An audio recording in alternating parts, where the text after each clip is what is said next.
Au cœur des bouleversements de notre époque, alors que les nations vacillent et que les certitudes humaines se dissolvent, une vérité demeure, lumineuse et indéfectible. Dieu n'a jamais abandonné son dessein pour l'humanité. Et lorsque le tumulte du monde semble couvrir la voie de l'espérance, il est essentiel de revenir à l'origine, à cette révélation première qui transforme celui qui l'accueille. Car redécouvrir le concept du royaume, c'est retrouver la clé même du message de Jésus-Christ, la clé qui ouvre la porte à une vie renouvelée, solide, féconde et victorieuse. Il n'a jamais existé de guide plus extraordinaire que ce jeune homme de 30 ans, né dans un humble village et élevé dans une petite localité aux rues modestes. Il n'a jamais franchi les frontières de son pays, pourtant son nom est proclamé dans toutes les nations. Il n'a fréquenté aucune institution prestigieuse, et cependant d'innombrables écoles ont été établies en référence à son enseignement. Il n'a rédigé aucun ouvrage, mais des millions de livres portent sur sa vie et sa mission. Il n'a fondé aucune entreprise, et pourtant des multitudes d'hommes et de femmes trouvent dans son exemple et ses paroles l'inspiration de leur vocation. Avec seulement 12 disciples, il a donné naissance à une œuvre qui traverse les siècles et demeure, 2 millénaires plus tard, la plus vaste et la plus influente au monde. Cet homme incomparable est venu sur terre non pour instaurer une religion, ni pour s'intégrer à une structure religieuse existante, mais pour apporter un message d'une simplicité saisissante, l'annonce d'un royaume. Ses opposants furent principalement les religieux de son époque, tandis que ses plus proches compagnons étaient souvent des hommes jugés indignes par la société, publicains, pécheurs, marginaux. Jésus-Christ était une énigme pour les puissants, mais une lumière pour les humbles. Il parlait d'un royaume réel, d'un gouvernement céleste, d'un ordre divin destiné à restaurer l'humanité. Aujourd'hui encore, les nations sont en quête de sens, de direction et de stabilité. Beaucoup de systèmes politiques, économiques et sociaux s'effondrent ou vacillent. Nous vivons une ère où l'échec des structures humaines est devenu manifeste, échec des idéologies, des systèmes bancaires, des institutions éducatives, des philosophies, des gouvernements et même des institutions religieuses. Le monde semble chanceler, comme s'il se dirigeait vers une crise globale dont nul ne peut prédire l'issue. Les grandes puissances du passé luttent pour se relever, celles qui dominaient autrefois se heurtent désormais aux limites de leur propre construction. Paradoxalement, ce sont souvent les nations longtemps considérées comme « tiers-monde » qui émergent avec une vigueur nouvelle. Ce qui paraissait naguère être un désavantage s'est révélé une protection. N'ayant pas été entièrement intégrées aux systèmes qui se sont effondrés, elles en ont subi moins directement les effets. Le premier monde, autrefois porteur d'une mission historique, s'est détourné de Dieu et a perdu sa capacité à éclairer les peuples. Le second monde, puissant et industrialisé, a utilisé son influence pour dominer et exploiter plutôt que pour libérer. Il ne reste donc qu'un dernier groupe de nations, appelé communément le tiers-monde, vers lesquelles Dieu tourne désormais son regard. Ces nations deviennent aujourd'hui des foyers de croissance spirituelle, économique et sociale. Elles portent un potentiel qui étonne et inspire. C'est dans ces régions que surgissent certaines des plus grandes assemblées chrétiennes du temps présent, et c'est là que l'on observe une soif profonde de la présence de Dieu, une expansion remarquable de la foi, et une sensibilité accrue à la direction du Saint-Esprit. Plusieurs de ces nations sont au seuil d'une transformation majeure, appelées à jouer un rôle décisif dans le destin mondial. Toutefois, cette élévation s'accompagne d'une responsabilité sacrée, celle de demeurer fidèle à la vocation divine et de ne pas répéter les erreurs de ceux qui ont délaissé l'appel du royaume. Car lorsque Dieu observa la terre en détresse à cause de la désobéissance d'Adam, sa réponse ne fut ni un jugement final ni un abandon, mais un acte d'amour extraordinaire. Dieu a tant aimé le monde qu'il a donné son Fils unique. Jésus-Christ est venu pour offrir non une institution humaine, mais la vie du royaume, non un système religieux, mais la restauration d'une relation brisée, non une idéologie, mais la réalité d'un gouvernement céleste qui libère, transforme et élève.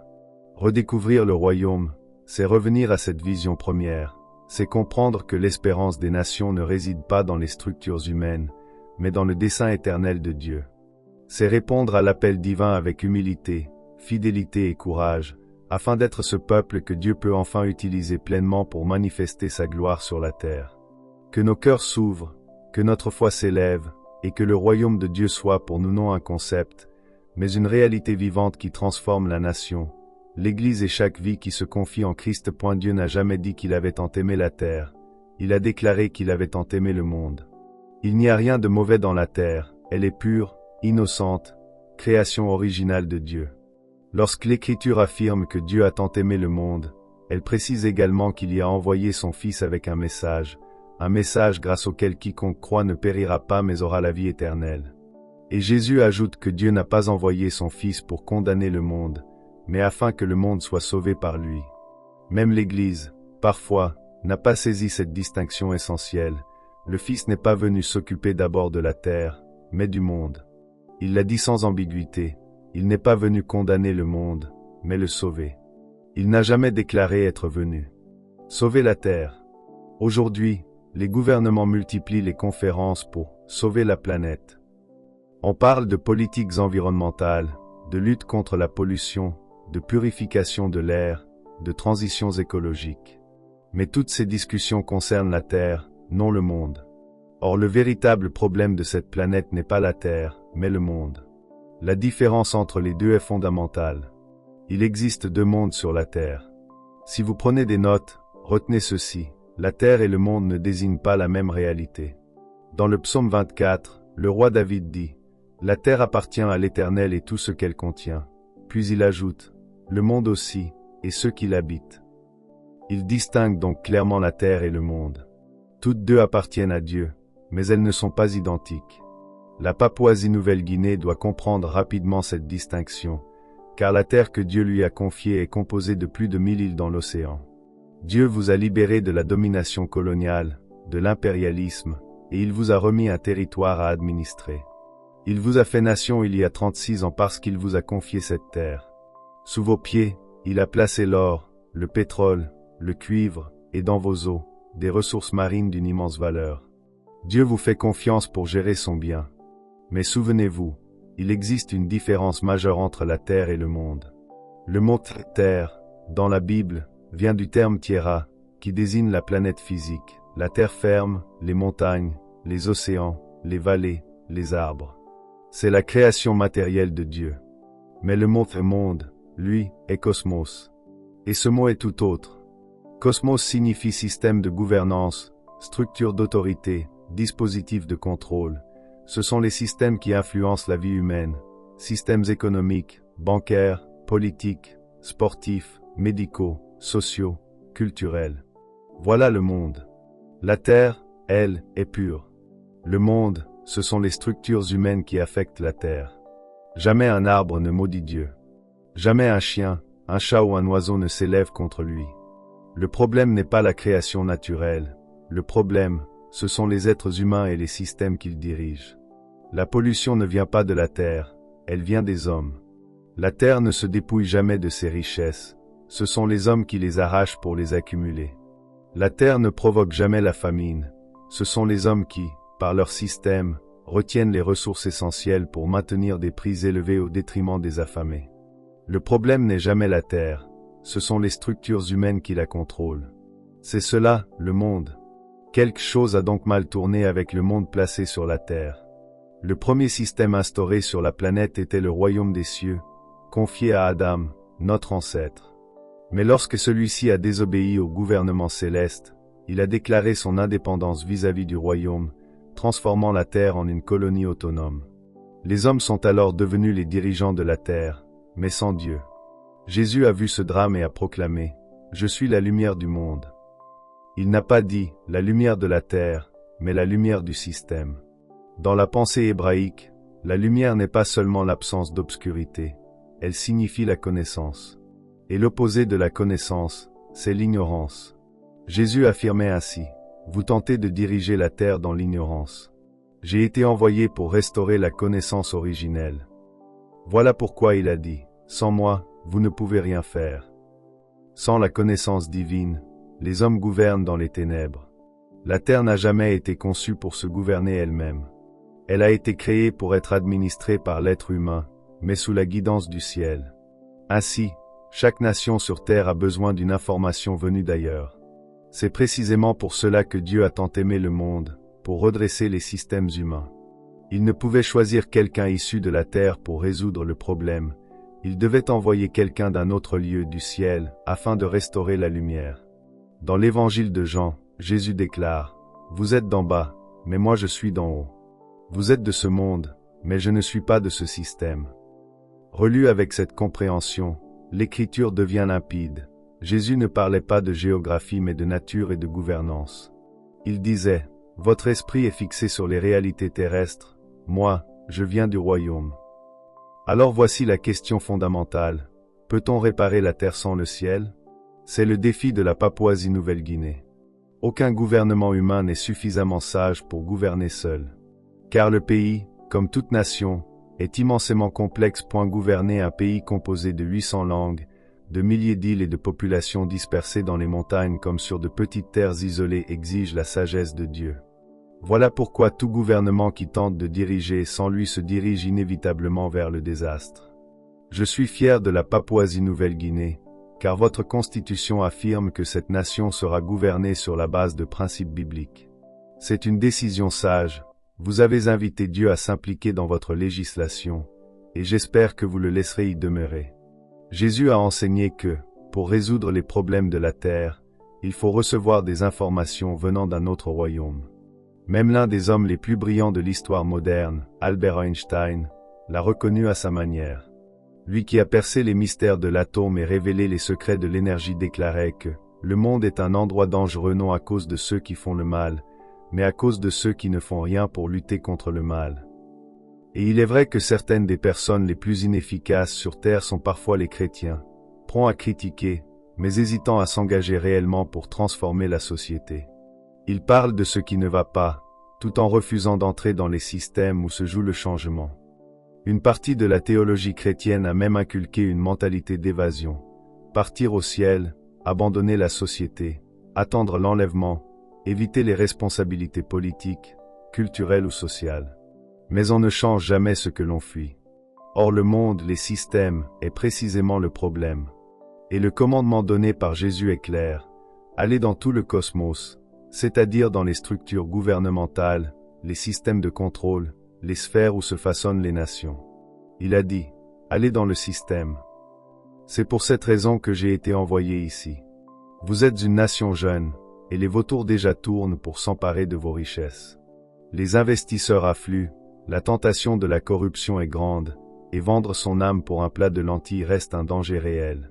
Cette nation a besoin de leaders dans l'Église, dans l'État, dans le monde des affaires, dans les communautés qui craignent Dieu et refusent tout compromis.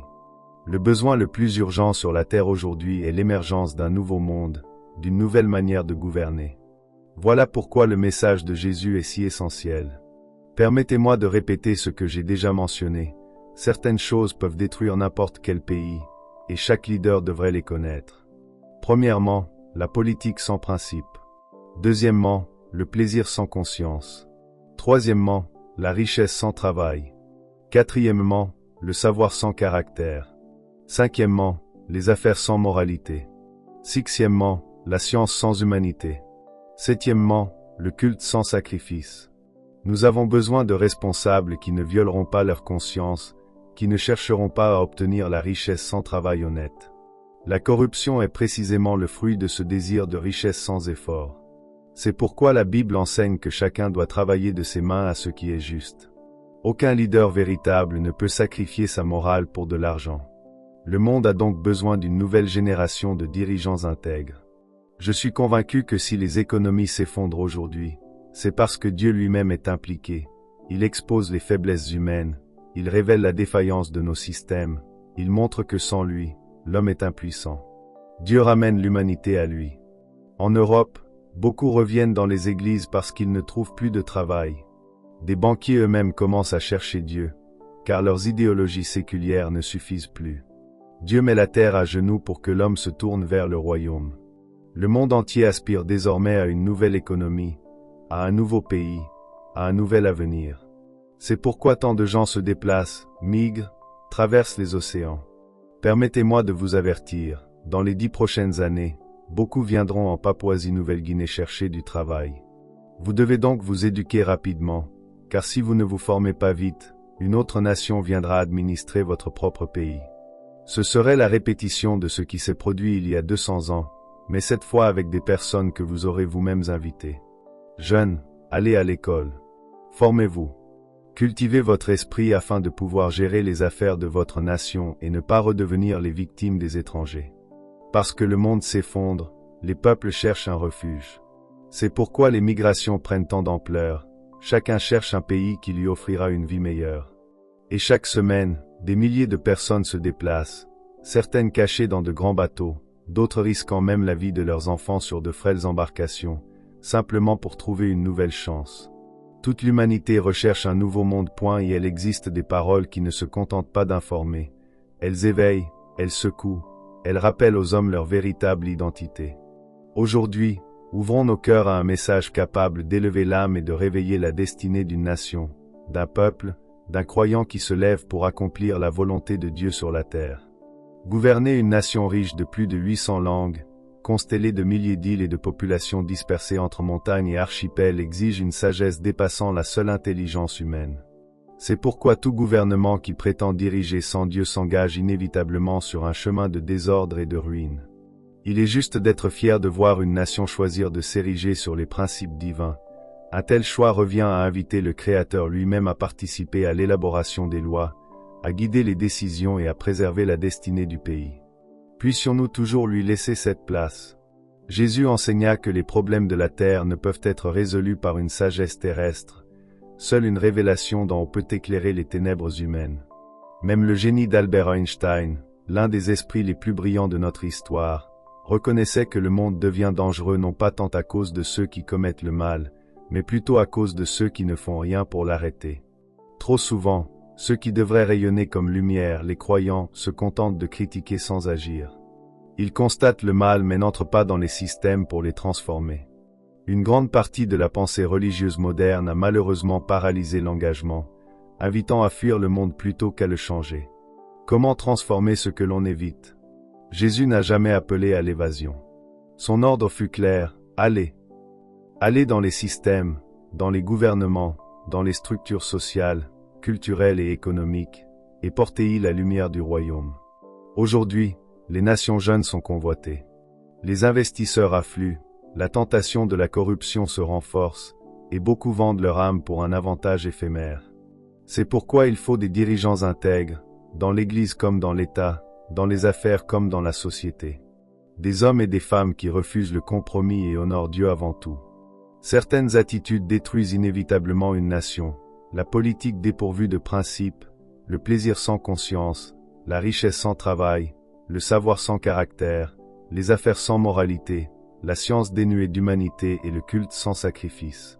Nous avons besoin de leaders qui refusent de trahir leur conscience, qui ne sacrifient pas la moralité sur l'autel de l'enrichissement personnel. La corruption est le fruit amer de la richesse obtenue sans effort et sans droiture. Face à l'effondrement global des systèmes humains, Dieu expose nos fragilités et rappelle aux nations que, sans lui, elles s'écroulent. C'est ainsi que beaucoup, dans le monde entier, reviennent vers la foi, comprenant que leurs idéologies humaines ne suffisent plus. Au cœur de ce bouleversement mondial, les peuples cherchent un pays, une terre meilleure, un avenir stable. Les migrations se multiplient, et beaucoup se tourneront vers les nations émergentes, cherchant à y bâtir une vie nouvelle. Ainsi, un peuple doit s'éduquer, se fortifier et se préparer, faute de quoi d'autres viendront diriger à sa place. L'histoire peut se répéter si une nation ne veille pas sur sa propre destinée. La raison profonde de cette quête universelle d'un autre pays remonte à la chute de l'homme. Ce que l'humanité a perdu n'était pas une religion, mais un royaume. Depuis lors, le cœur humain cherche inconsciemment une patrie perdue. Dieu a toujours promis non pas simplement un lieu, mais un pays céleste, un royaume réel. Nous ne venons pas de la terre, nous venons du ciel. Nous sommes des esprits envoyés ici pour gouverner la création au nom de notre Père céleste. Notre corps n'est que la combinaison terrestre permettant d'accomplir notre mission. Jésus l'a affirmé, « Soyez dans le monde, mais ne soyez pas du monde ». Lorsque les royaumes humains s'effondrent, le royaume céleste demeure inébranlable. C'est pourquoi l'espérance du croyant ne vacille pas. Lorsque Dieu appela Abraham, il ne lui promit pas d'abord le ciel, mais une nation. Car la véritable quête de l'humanité est celle d'un pays céleste, d'un royaume dont nous étions autrefois citoyens. Les héros de la foi, tels qu'évoqués dans les Écritures, ne cherchaient ni richesse, ni confort, ni bien matériel, ils désiraient une patrie supérieure, une patrie céleste. Leur regard allait bien au-delà des réalités visibles. Jésus n'est pas venu fonder une religion, il est venu restaurer un royaume perdu. Il est venu rétablir sur terre la présence du gouverneur céleste, le Saint-Esprit. Par son sacrifice, il a purifié l'humanité afin que le gouverneur divin puisse revenir habiter en elle. Par sa résurrection, il a réaffirmé la suprématie du royaume. Et lorsqu'il souffla sur ses disciples en leur disant « Recevez le Saint-Esprit », il rétablit officiellement la présence du royaume de Dieu dans la colonie terrestre. Ainsi, tout dirigeant de cette nation doit être rempli du Saint-Esprit, afin que les lois soient régulées par le ciel, que les politiques soient guidées par le ciel et que le gouvernement tout entier soit dirigé par la sagesse du ciel. La Papouasie-Nouvelle-Guinée possède le potentiel extraordinaire de devenir la première nation prototype du royaume sur la terre, une représentation authentique et visible du ciel. Peuple de cette terre, que vous soyez à l'écoute depuis vos maisons, vos véhicules, vos lieux de travail, ou parmi les milliers rassemblés ici ce soir, vous portez désormais la responsabilité sacrée d'amener le royaume de Dieu dans votre nation. Cessez de prier pour fuir la terre, levez-vous et prenez possession du territoire que Dieu vous a confié. Introduisez sa présence dans chaque domaine, les affaires, le gouvernement, la politique, l'éducation, la médecine, le droit, le sport et l'investissement. Faites de cette nation une expression concrète du royaume de Dieu sur la terre. Que chaque cœur proclame, que ton royaume vienne, et que ta volonté soit faite en Papouasie-Nouvelle-Guinée comme au ciel. Que Dieu vous bénisse. Je vous porte une profonde affection et je vous remercie de m'avoir permis de partager le message du royaume avec une nation remplie de vie, de joie et de paix dans le Saint-Esprit.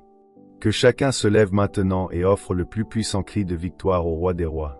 Cette vision du royaume a un prix, mais elle en vaut chaque instant. Car lorsque nous marchons dans la vallée de l'ombre de la mort, nous ne craignons rien. La présence du Saint-Esprit en nous en est la preuve éclatante. Sa puissance transforme notre manière de vivre, de penser et d'affronter l'adversité.